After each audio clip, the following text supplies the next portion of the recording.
Hi, I'm Brian Milner, and I'm here with my colleague Ian McGugan to discuss the market mess going on today, the turmoil, and you think it's really time for everybody to run for the hills. Maybe not run for the hills, but I think turn down the risk dial. I mean, this is clearly a case where, the market has lost momentum, where the pool of winners is shrinking, and where valuations are not that attractive.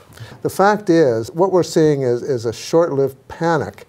And the worst thing you can do in a panic is to sell into it. So yes, you can dial it back, but there are opportunities out there that you shouldn't be missing. I think if you look even more broadly, the outlook is not that great. That if you look at some of the most respected market seers, people like Grantham Mayo Van Otterloo in Boston, research affiliates, their expectation for stock market returns over the next 7 to 10 years is barely above inflation. People you're mentioning belong with the bears and the revenant. I'm telling you, the fact is, if you don't believe the U.S. is headed for a recession, and that is the key, then there are consumer stocks, there are other things that are going to do pretty well, provided you stay within a range of stocks that have delivered a lot of value over a long time. This has become the fallback argument for all of you perma bulls.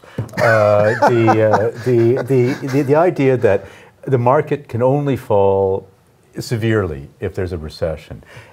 My case is not that we're going to have some sort of horrific bear market. My expectation is simply that returns are going to be very unimpressive. And that people who try to pick winners are likely to be disappointed. Don't you think that in the long term, people should just put their funds away and not look at them through this? This is the worst time to sell. Certainly, sticking to a fixed asset allocation is generally a good strategy. My concern, though, is people whose portfolios are now 70 or 80% equities and don't perhaps realize the amount of risk that they're taking on.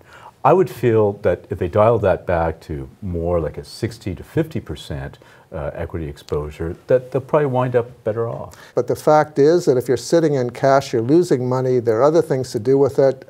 Don't sit on the fence, even as the markets get worse, and they will over the next few days. I could practice see the horns.